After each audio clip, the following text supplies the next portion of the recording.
तौसीफ जी को एक बार चर्चा में लेकर आता हूं, उसके बाद विनीत गोयनका जी तुरंत आ रहा हूं, आपको पूरा समय दूंगा। तौसीफ, यहाँ अखिलेश यादव का भी नाम आया है, लेकिन ममता बनर्जी नीतीश कुमार के नाम पर सहमति नहीं है। अंदर खाने खबर तो यह भी है, क्या अखिलेश के नाम पर मान जाएंगे?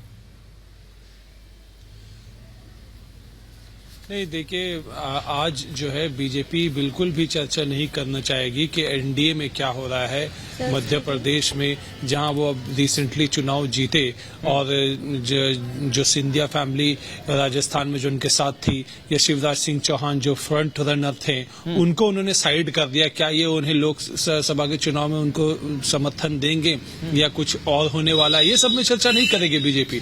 लेकिन बीजेपी चर्चा कहाँ करेगी कि इंडिया अलायंस में क्या हो रहा है। अब देखिए, इंडिया अलायंस में ये हो रहा है कि एक तरफ 35-36% बीजेपी को वोट मिलता है और वो जीतती है, और एक तरफ 64-65% लगभग वोट नॉन बीजेपी को मिलता है और वो हार जाती है। तो इसलिए ये इंडिया अलायंस ने और ममता बनर्जी ने ये फॉर्मूला दिया था कि 1:1 कैंडिडेट हो, यानी कि एक बीजेपी का और एक इंडिया अलायंस के पार्टनर का। ये बता दीजिए जिस कॉन्स्टिट्यूएंसी को और कांग्रेस को कितनी जिस कॉन्स्टिट्यूएंसी में कोई अंदाजा आंकड़ा बता दीजिए। चलिए, जिस कॉन्स्टिट्यूएंसी में जिस कैंडिडेट के जीतने की क्षमता है, वहां पे इंडिया अलायंस के पार्टनर उनको सपोर्ट करेंगे। यही तो सिंपल सा फॉर्मूला है कि 1:1 करना। आपको वोट स्प्लिट नहीं करना। देश की जनता बीजेपी को ज्यादा हटाना जाएगी, चाहती है, कांग्रेस को ज्यादा जाएगी। इसके बाद में तुरंत विनीत जी आपके पास आ रहा हूं। तौसीफ बोलिए। देखिए, ये तो आपको न्यूज मिल ही जाएगा कि क्या फैसला हो रहा है। ये सब तो अभी सीट शेयरिंग का मीटिंग चल ही रहा। आपने खुद ही बताया कि हाँ, अभी भी मीटिंग चल रहा है। सर, मुझे न्यूज जो मिली है मैंने आपको वही पूछा। असम में भी दो सीट दिया है।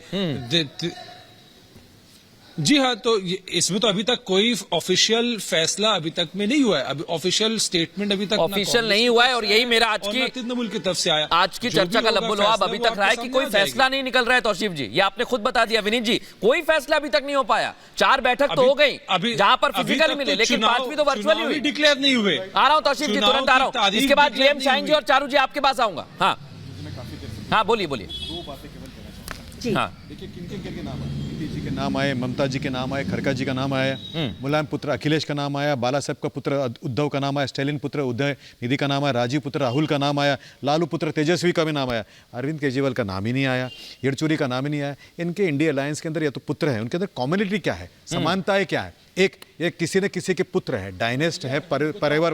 मैं बीच में नहीं बोला दुष्यंत भाई। देखिए, मैं 45 ये डर है क्या दुष्यंत जी? दूसरी बात, इनका कॉमनिटी क्या है? बड़ी बात बोल रहे हैं कि अरविंद केजरीवाल। कॉमन बात क्या पता है? कॉमन बात है कि ये सब के सब करप्ट है। तीसरी कॉमन बात क्या है? एंटी सनातन। आज देखिए, वेस्ट बंगाल में जिस तरह से साधुओं को मार मार के लिंचिंग किया गया उनके पुलिस स्टेशन में, स्टेट स्पॉन्सर्ड टेररिज्म है।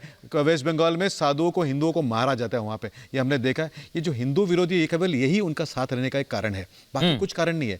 दे आर ऑल एंटी सनातनी। क्या स्टैंड है कांग्रेस का, बताइए दुष्यंत जी। जो उदय निधि ने हमको गाली दिया, जो सनातन को गाली दिया, उसके ऊपर आपका क्या स्टैंड है, बताइए जरा। आज वेस्ट बंगाल में जो साधुओं को मारा गया उसके बारे में क्या आपका स्टैंड है? करते हैं और बरोबर निंदा करते हैं। तो देखिए, इंडिया अलायंस आपस में निंदा करते हैं लेकिन एक्शन नहीं लेते। अब बाहर क्यों नहीं निकलते, बताइए ना। एक बात बताइए, एक और उनके अंदर कम्युनिटी है, या तो बेल पर है या जेल पर है। ठीक है, लेकिन एक बड़ी खबर। लास्ट टाइम मैं उस दिन यूपी में इंटीरियर में घूमने गया। मैंने प्रियंका जी के बारे में किसी को पूछा कि भाई क्या मत है आपका, तो उन्होंने कहा क्या भैया क्या बताएं, जिसके भैया मैया और सैया तीनों बेल पे है उनको तो चिंता होगी। ऐसी पार्टी जिनकी मैया भैया सैया तीनों के तीनों जो है बेल पर है, वर्तमान में या तो बेल पर है या जेल पर है, जेल भी ऐसी गए पार्टी थे। अच्छा, मैं एक बात, बड़ी बात कही, जेल सिद्ध नहीं हुआ है। लेकिन दुष्यंत जी, आपने कहा कि केजरीवाल जी का नाम इसलिए नहीं आया क्योंकि आप उन्हें अंदर करना चाह रहे हैं, ये आरोप लगाया आपने। मैं चारू जी से जवाब लेना चाहूंगा इसका। अरविंद केजरीवाल को गिरफ्तार कर, चारू जी से जवाब लेना, उसके बाद जीएम शाहीन जी आपके पास आ रहा हूं। जनता पार्टी के नेता चारू जी जवाब दीजिए, इसके बाद जीएम शाहीन साहब आ रहा हूं। चारू जी बोलिए। वो जेल में जाए ऐसा क्यों चाहते हैं अरविंद केजरीवाल? उन्होंने बोला, मैं जवाब ले रहा हूं। चाहते हैं, मैं जवाब ले रहा हूं। चारू जी बोलिए। आप उन्हें फंसाना चाहते हैं। चारू जी बोल रही हैं, सुनिए। जवाब दे ईडी को। एक मिनट सर। अरे एक मिनट, ये दुष्यंत जी भैया, आप ही के पार्टी के सारे प्रवक्ताओं ने बोला था अरविंद केजरीवाल करप्ट है। हमने तो कहा ही है, खैर हम तो अभी भी कह रहे हैं कि किंगपिन है, जेल के पीछे जाएगा, पर आप भूल गए हैं। आप भूल गए क्योंकि आपने भी तब यही कहा था। आप मेरे ही साथ एक डिबेट पे बैठे थे। लेकिन कुछ आंकड़े मैं आपको देना चाहती हूँ मृदुंजी, आप ये सुनिए। 2019 के चुनाव में अगर नॉन बीजेपी सारे वोट आप एक तरफ कर लीजिए, सारे इंडिपेंडेंट्स के वोट आप एक तरफ कर लीजिए, सारे नोटा के वोट आप एक तरफ कर लीजिए, उसके बाद भी भारतीय जनता पार्टी 224 सीटों पर जीती है। ये तो 19 के आंकड़े हैं। और आज जो बार बार हमसे सवाल पूछ रहे हैं, मैं उनको एक बात बता दूं, हमारे अलायंस के पास एक लीडर है, हमारे अलायंस के पास एक स्ट्रक्चर है, हमारे अलायंस के पास एक देश के लिए विजन है, हमारे अलायंस के पास एक एजेंडा है, और सबसे बड़ी बात है हमारा अलायंस एक साथ है, एक दूसरे से झगड़े नहीं कर रहा। अब आप मुझे बता दीजिए ना, आपके अलायंस के पास क्या है? आप पीएम फेस छोड़ दीजिए, जीएम शाहीन जी को ले आइए। जो लोगो डिक्लेयर करने निकले थे आप वो भी छोड़ दीजिए। आप बस ये बताइए कि ये 5-6 मीटिंग्स के बाद, ये 5-6 मीटिंग्स के बाद आपके शिवसेना तो आज भी शामिल नहीं हुई बैठक के में। अलावा क्या है मुझे बता दीजिए। उद्धव जी आज होगा? आज ही शामिल नहीं हुए बैठक में। दुष्यंत जी राजभर जी आ गए, लेकिन उनको अभी तक मंत्री का दुष्यंत जी आज ही शामिल नहीं हुए, आज ही शामिल नहीं हुए। उद्धव ठाकरे आज ही शामिल नहीं हुए बैठक में। था वही है, बदला नहीं है। दुष्यंत जी मैं पूछ रहा हूं आपसे, उद्धव ठाकरे आज भी बैठक में शामिल नहीं हुए। कोई हो सकता है उनको कोई निजी काम रहा। ममता बनर्जी को, ममता जी वरिष्ठ सहयोगी हैं। अखिलेश यादव पिछली को, बार भी था। बात हो रही है। अखिलेश यादव को, पिछली बार भी था। अभी 2 दिन पहले सबसे बात हो गई। अखिलेश मतलब सबकी कोई समस्या थी। लाइनअप है, कोई ठीक है। समस्या नहीं। अब ये समस्या क्या है, मैं जीएम शाहीन जी आपसे जानना चाहता हूं, ताकत के साथ क्योंकि आगे बढ़ नीतीश रहा, कुमार जीतेगा। नीतीश कुमार जब बैठक में आगे की तरफ आते हैं, कई लोग हैं जो पीछे की तरफ अपने कदम बढ़ा लेते हैं। शाहीन सर, इसके बाद अनुराग जी, तुरंत आ रहा हूं मैं, जवाब लूंगा आपसे। ये जो सर, एक मिनट, जीएम शाहीन जी बोले, इसके बाद तुरंत आऊंगा। लोकल नेता और कांग्रेस का कार्यकर्ता नहीं बनाना चाहता है ये। बोलिए जीएम शाहीन जी, एक minute sir, thank you. Dushyant Samant लोग हैं ये लोग। बोलिए शाहीन जी।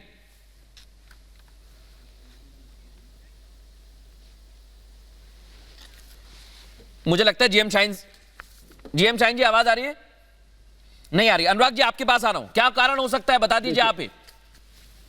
देखिए, लोकतंत्र में चुनाव होता है, पता है किस लिए?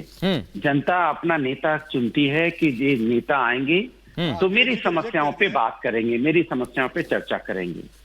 और जो हमारा चौथा स्तंभ होता है, जिसको हम लोग मीडिया कहते हैं, उसकी जिम्मेदारी इससे भी बड़ी होती है। उसकी जिम्मेदारी ये होती है कि जनता के मुद्दों पे बात हो रही है कि नहीं हो रही है, इसमें भी चर्चा होनी चाहिए। तीसरी बात ये होती है कि भारतीय जनता पार्टी अपने मुद्दों पे, चूंकि वो मुद्दे उसने कोई विकास का कार्य किया नहीं, किसी जनता के लिए कोई काम नहीं किया, तो मुद्दों से ध्यान भटकाने के लिए इंडिया गठबंधन पे आके टिक जाती है। लेकिन अनुराग जी, आपके प्रदेश की जनता को भी घर देना, पानी देना, शौचालय देना, अनाज चारू जी एक सेकंड में आपको रोकना चाह रहा हूँ। चारू जी वो आपके बीच में नहीं बोले। मैं आपको काउंटर का मौका दूंगा। चारू जी निश्चिंत रहिए, अनुराग जी कंप्लीट करें, इसके बाद तुरंत मौका दूंगा मैं आपको। बोलने दीजिए ना, फिर आप काउंटर कीजिए। बोलिए अनुराग। में हार का डर सता रहा है, इसीलिए बात बीच में टोक पड़ती है। अच्छा बोलिए। आपको लगता है कि हार तय है 2024 में। देखिए, जनता ने मन बना लिया 2024 में भारतीय जनता पार्टी को आउट करने आप जनता का समय ना वेस्ट करें, रिटॉरिक्स पे ना रहे, फैक्ट्स पे बात करें। आउट होने का डर इतना सताता है कि आप एकदम बीच में बोलने लग जाएं। अब आउट हो जाएंगे, क्या है, जनता हटा देगी, फिर 5 साल मेहनत करना, कौन बड़ी बात है? लेकिन अनुराग जी, अनुराग जी सुनिए मेरी बात सुनिए, मेरी बात सुनिए। एक छोटी बात अनुराग जी, उसके बाद मैं चारू जी से जवाब लूंगा। आप मुझे बताइए कि एक छोटा सवाल अनुराग जी मेरा ये है कि आपने कहा कि जनता के मुद्दों की बात होना चाहिए, लेकिन जनता के मुद्दे उठाने वाले आप सभी लोग हैं। अगर आप एकजुट नहीं होंगे तो ये भी चिंता की बात है। देखिए, हम एकजुट हैं, और चिंता की बात तो हमें लगता है कि भारतीय जनता पार्टी के एनडीए में है। तो सोचिए, की कोई मीटिंग हो ही नहीं रही है। एनडीए में कहीं कोई किसी तरह का आपने देखा, किसी तरह से सीट शेयरिंग भी नहीं हो रही है। मैं बार बार पूछ रहा हूँ कि आप निषाद पार्टी को कितनी सीटें देंगे, तो आप जवाब ही नहीं देते। अपना दल को कितनी सीटें देंगे, बीजेपी जवाब ही नहीं। अच्छा ठीक है, चारू जी से जवाब ले लेता हूँ मैं। आपने सवाल किया, चारू जी अच्छा बता दीजिए, आपके भी दल में कई सारे लोग हैं, कब सीट देंगे?